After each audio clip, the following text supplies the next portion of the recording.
Estou no Evangelho de Mateus, no capítulo 6, a partir do verso 24. Evangelho de Mateus, capítulo 6, a partir do verso 24.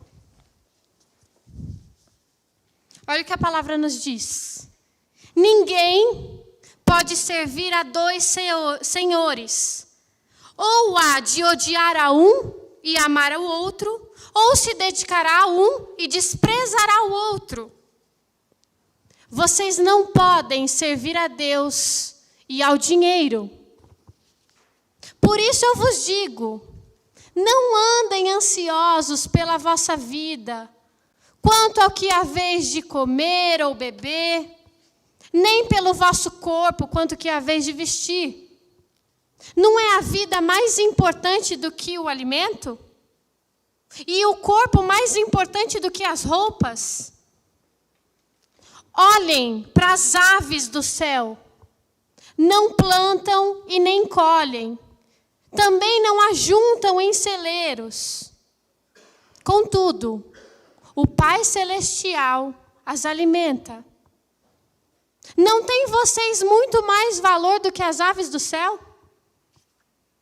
Qual de vocês poderá, com as suas preocupações, acrescentar uma única hora de vida?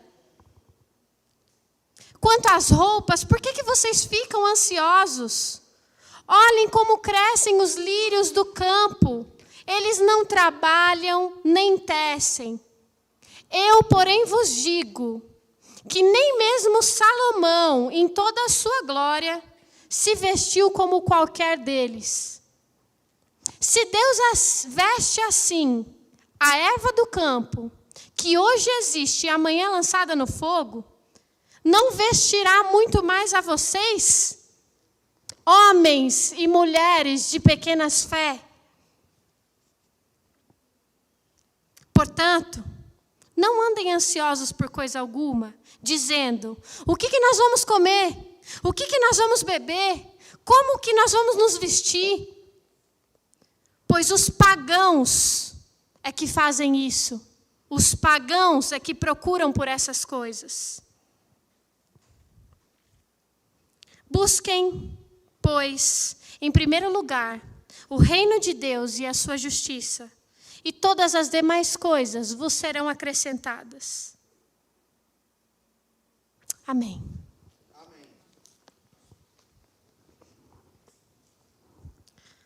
Nós começamos hoje, a partir dessa fala, dessa nossa conversa aqui, nós vamos refletir acerca do reino de Deus, dos valores do reino de Deus, das lógicas do reino de Deus.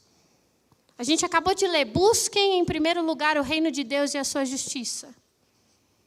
Quando nós falamos de evangelho de Jesus, do que nós estamos falando? Pensa aí um pouquinho.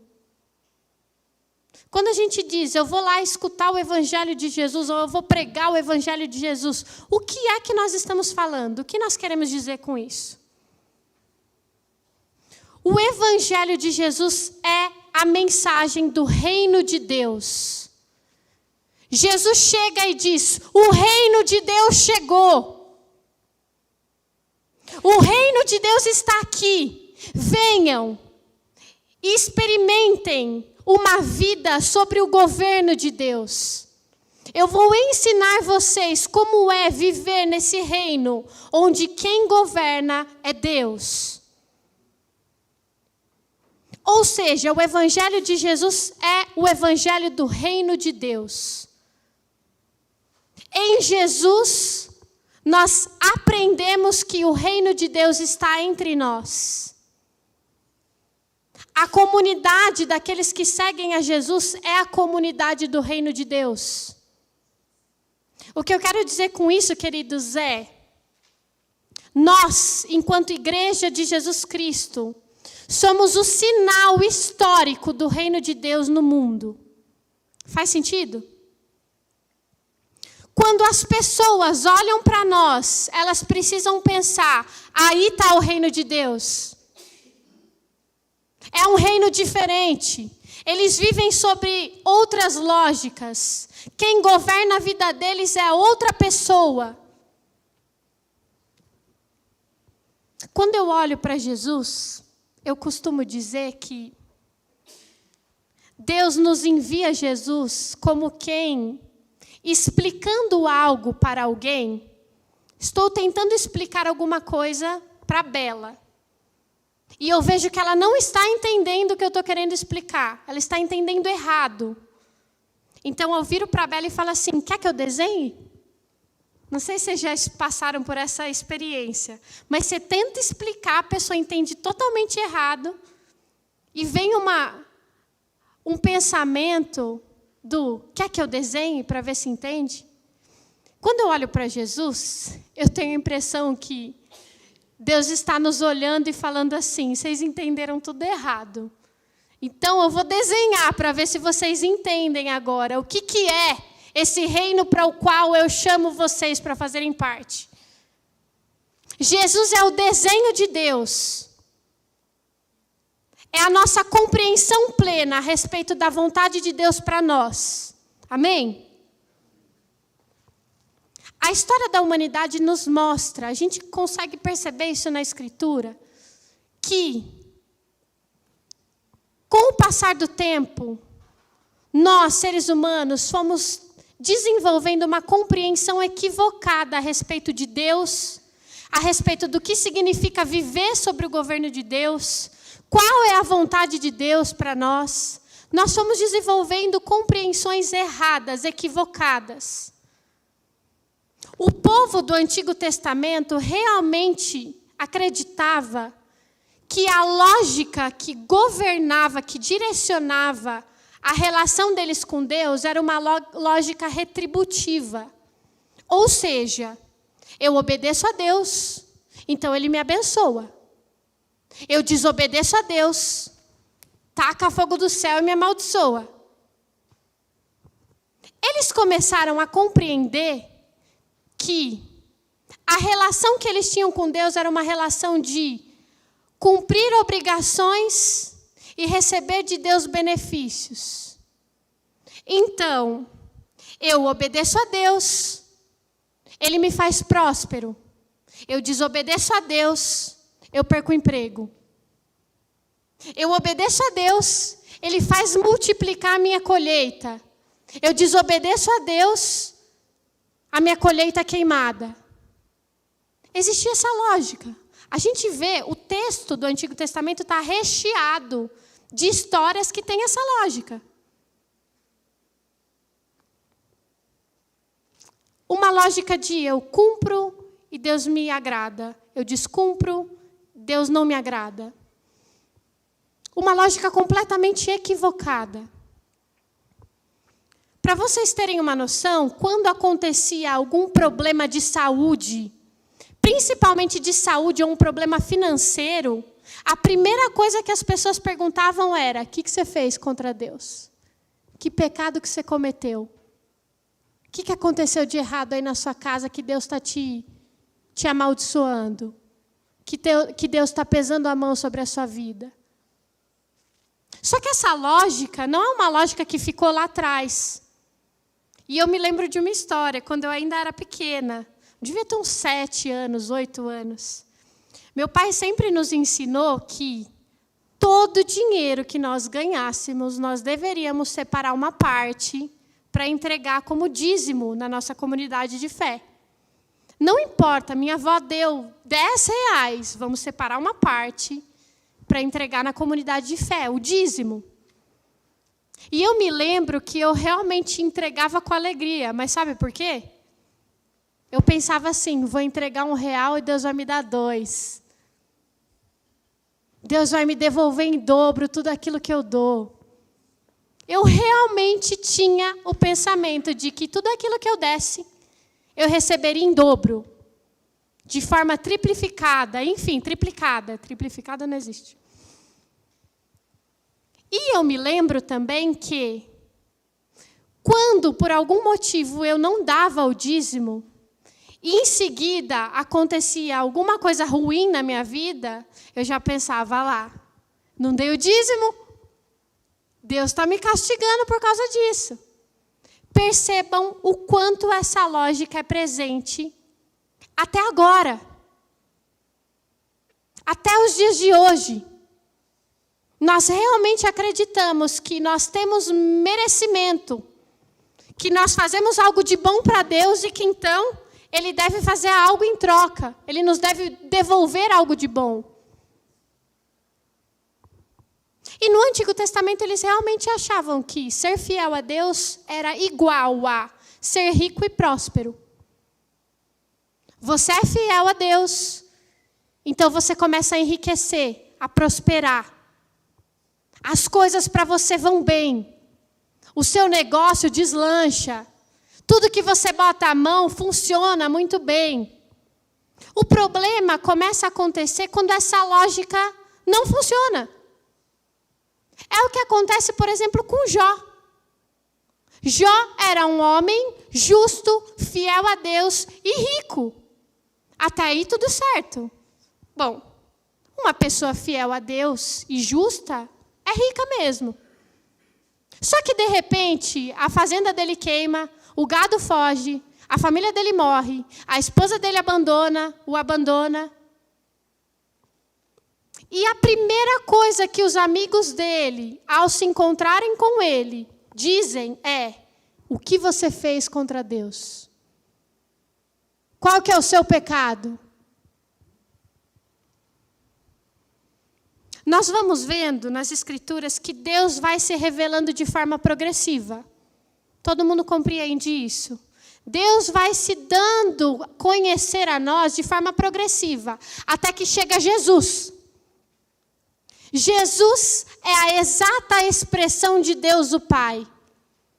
É por isso que Jesus diz: quem vê a mim, vê ao Pai. Ele é a exata expressão de quem Deus é. E a sua vida revela qual é a vontade do Pai. Em Jesus nós conseguimos entender como é se relacionar com Deus e viver nesse reino divino onde Deus governa. E é interessante que nesse texto que nós acabamos de ler, ele vem um pouquinho depois do que a gente conhece como Sermão do Monte, Sermão da Montanha. Jesus se senta sobre um monte e começa a ensinar as pessoas que estavam acompanhando. E é interessante que em quase todas as falas de Jesus, ele diz assim: vocês ouviram o que lhes foi dito. Eu, porém, vou dizer diferente.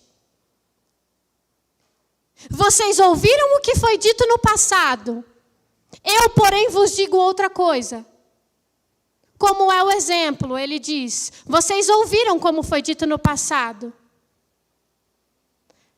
Amem os seus amigos e odeiem os seus inimigos. Eu, porém, vos digo: amem os seus inimigos.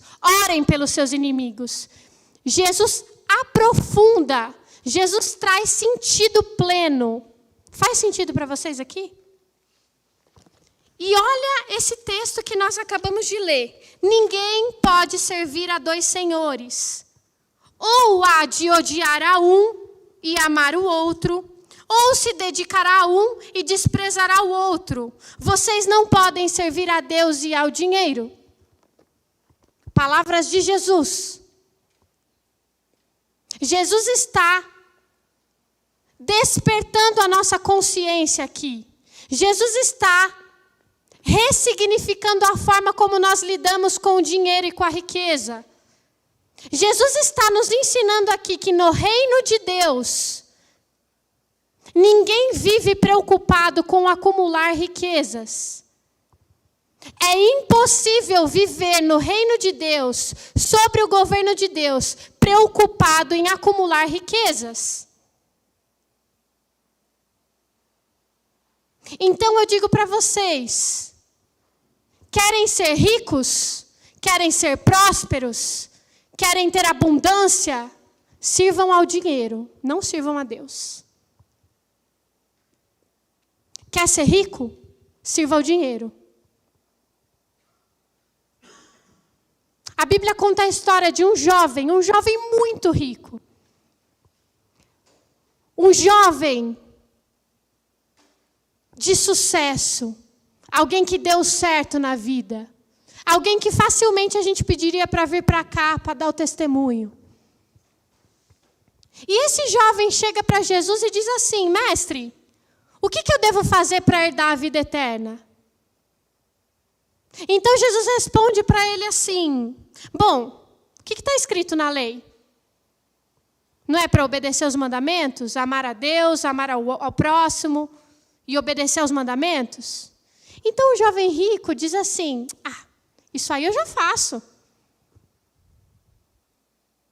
Isso tudo eu já cumpro. Próximo, o que mais que eu tenho que fazer? Então Jesus diz assim para ele: vá, venda todos os seus bens, dê aos pobres e venha caminhar comigo, me segue. E o texto bíblico nos leva a entender que esse jovem rico, ao escutar aquilo que Jesus diz, simplesmente abaixa a sua cabeça e vai embora. E o que Jesus diz depois disso é muito importante. Define a lógica financeira no reino de Deus. Jesus olha para os seus discípulos e diz assim: lá, eu disse para vocês, é mais fácil passar um camelo pelo buraco de uma agulha do que um rico entrar no reino de Deus. Se antes, no Antigo Testamento, a riqueza era sinônimo de bênção de Deus, a riqueza era vista como algo que revela que você é abençoado por Deus, aqui em Jesus, a riqueza se torna um obstáculo à nossa fé. A riqueza se torna um Deus, a riqueza é um perigo. A riqueza pode ser um demônio na nossa vida. Eu acho que esse jovem talvez esperava Jesus dizer: você não precisa fazer mais nada. Ué, você não é justo? Você não é fiel a Deus? Você tem dinheiro, então quer dizer mesmo que você é justo e fiel a Deus. Não precisa fazer nada. Você é o exemplo do que significa fazer parte do reino de Deus. Você é tudo o que todo mundo quer ser. Mas não é isso que Jesus diz. É interessante que nas bem-aventuranças, nesse texto de Mateus 5, Jesus vai dizer assim: bem-aventurados os pobres de espírito, bem-aventurados os que choram, bem-aventurados os que têm fome de justiça. Mas ai de vocês ricos, ai de vocês que têm a mesa farta. Vocês não me servem, vocês servem ao dinheiro. A vida de vocês, a agenda de vocês é construída pela lógica do dinheiro. Para um segundo, querido, querida, e pense na sua agenda semanal, diária. Nós estamos construindo os nossos impérios, formando os nossos projetos de poder, pensando em quanto dinheiro a gente pode acumular, que bem a gente vai adquirir, que investimento a gente vai fazer. E o que Jesus está nos dizendo é: vocês não estão me servindo, vocês estão servindo ao dinheiro. Vão ser muito ricos e prósperos mesmo. O dinheiro nos cega. O dinheiro é um mal, pode ser um mal na nossa vida. Quando nos controla, quando nos cega a respeito do outro que está no nosso lado. Quando nos impede de enxergar a vida para além dessa lógica narcísica, egoísta, em que a gente quer ter mais, e sempre para nós, e no máximo para a nossa família. Inclusive, dinheiro é uma coisa que a gente não conversa sobre. Dinheiro do outro, no meu dinheiro ninguém toca. Porque se tornou algo sagrado para nós, se tornou um Deus. Então, quer ser rico? Vá em frente, sirva ao dinheiro e tenha sucesso. Mas se você me escuta dizer tudo isso e pensa, não, Feira, eu não quero ser rico, eu não quero servir ao dinheiro. Eu quero servir a Deus. Quer servir a Deus? Aprenda a não reter os seus recursos financeiros só para você e para sua família. Quer servir a Deus? Coloque o seu dinheiro, as suas finanças, os seus bens, as suas riquezas a serviço do outro. Essa mesma Bíblia que eu seguro nas mãos conta a história de um homem chamado Zaqueu. A gente conhece aquela música, como Zaqueu, todo mundo sabe. Entra na minha casa. Zaqueu pensa numa pessoa ruim. A pior pessoa que vier na sua mente, assim, era Zaqueu. Zaqueu era um publicano. Eu já disse para vocês que o publicano era um judeu que se vendeu para Roma, ou seja, Roma cobrava impostos do povo judeu. E Zaqueu, como os outros publicanos, conquistava o direito de cobrar o imposto do seu próprio povo e dar uma roubada. Era mais ou menos assim, esses publicanos ficavam nas entradas das cidades e funcionavam como uma alfândega. Então eles olhavam, deixa eu ver o que você comprou aí, 3 perfumes, 2 são meus, 1 é seu. Zaqueu era esse cara, rico, próspero, roubando os outros. E não os outros, qualquer outro, o seu próprio povo.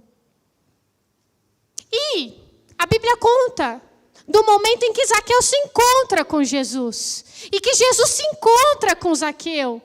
E que Zaqueu se conscientiza a respeito do reino de Deus. E quando ele se conscientiza a respeito do reino de Deus, sabe o que ele diz? Eu vou devolver tudo que eu roubei. 4 vezes mais. E a metade de todo o meu dinheiro eu vou dar para os pobres. Quando ele diz isso, Jesus fala, hoje entrou salvação nessa casa. Hoje entrou salvação nessa casa. Porque quando a gente converte o bolso, quando a gente tem a capacidade de colocar os nossos recursos a serviço do outro, é porque a gente entendeu como funciona a lógica econômica do reino de Deus. Queridos, entendam, no reino de Deus, o dinheiro nunca é meu, o dinheiro sempre é nosso. A economia não é individual, ela é coletiva. Nós colocamos tudo aquilo que temos, ou parte daquilo que temos, a serviço daquele que precisa. Imagina como a nossa igreja, por exemplo, poderia ser relevante se nós aprendêssemos a colocar o nosso serviço, o nosso dinheiro a serviço do reino de Deus. Quantas pessoas nós não poderíamos abençoar? Mas nós estamos preocupados quanto ao que comer, ao que vestir, onde morar, qual vai ser a próxima viagem que eu vou fazer, quanto de dinheiro eu vou deixar para os meus filhos e para os meus netos e para os meus bisnetos e para os meus tataranetos. Essa é a nossa preocupação. E isso significa servir ao dinheiro, não servir a Deus. Faz sentido para vocês? Eu sei que é duro. E foi duro para mim, porque antes de confrontar a cada um de vocês, a Bíblia confrontar a cada um de vocês, ela me confronta. Tudo isso que eu estou falando com vocês é o que Deus falou comigo e confrontou o meu coração. E eu tenho que me lembrar, quase que diariamente,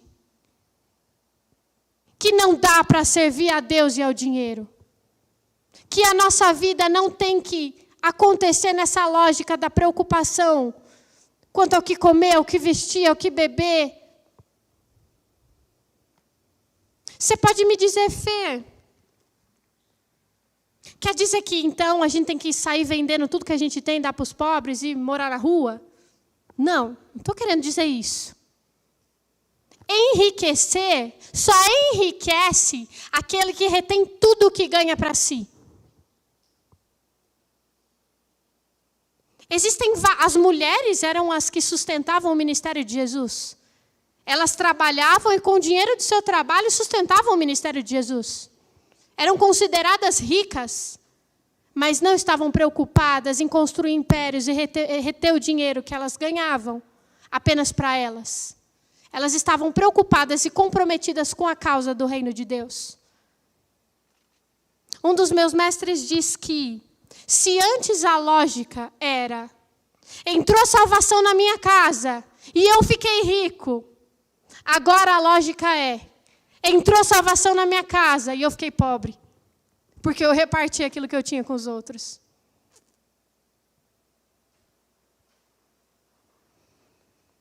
Só existe um jeito de viver no reino de Deus, que é a partir da generosidade. Esse mesmo professor meu diz que a generosidade é a nossa teologia da prosperidade. Ser próspero, abençoado, rico, é ser generoso. É repartir daquilo que Deus nos dá com o próximo, com o outro. Manifestando o cuidado de Deus também através das nossas finanças. E eu estava lendo, mexendo no meu celular, e eu li essa frase, eu achei tão bonita. Eu queria compartilhar com vocês. Olha o que diz. Ao caminhar com Cristo, não é o que tomamos, mas o que desistimos que nos torna ricos. Ao caminhar com Cristo, não é o que tomamos, mas o que desistimos que nos torna ricos. E você pode me dizer, Fê, e se faltar para mim? E se faltar para minha casa? E se faltar para minha família? Eu vou dizer para vocês aqui, eu quero que vocês prestem atenção, e eu já disse isso para vocês. Nunca falta na mesa daquele que reparte. Não sou eu que digo isso, a Escritura, do início ao fim, nos revela que nunca falta na mesa daquele que reparte. Quem tem consciência de que Deus cuida de nós, consegue dormir em paz, consegue descansar em toda e qualquer circunstância. E olha o que Jesus nos diz. Por isso eu digo para vocês, não fiquem ansiosos pela vossa vida, quanto ao que comer, ao que beber, nem pelo vosso corpo, quanto ao que vestir. Olhem para as aves do céu. Elas não plantam, não semeiam, não colhem. Mas eu, Pai Celestial, dou comida na boca dessas avezinhas. Vocês não têm mais valor do que essas aves para mim? Será que a presença de Jesus não é a garantia de que Deus nos ama tanto, que não nos abandona nos momentos de dificuldade? Parece que nós olhamos para Deus e mesmo através de Jesus, da vida de Jesus, do sacrifício de Jesus, nós duvidamos do amor de Deus. Nós questionamos o amor de Deus por nós. Busquem em primeiro lugar o reino de Deus e a sua justiça. Vivam de acordo com as lógicas do reino. O restante, essas coisas lhes serão acrescentadas. Quem tenha consciência do amor de Deus, do cuidado de Deus, da bondade de Deus, da misericórdia de Deus, dorme em paz. Quer servir a Deus? Não retenha o seu dinheiro apenas para si. Aprenda a colocar o seu dinheiro a serviço do outro. Porque viver sobre o governo de Deus é também aprender a abrir mão de reter tudo para si e a olhar para o outro com um olhar de cuidado comprometido. Quando nós fizermos isso, as pessoas ao nosso redor vão olhar para nós e vão dizer: tá aí, o reino de Deus é isso. O reino de Deus está entre nós. Amém?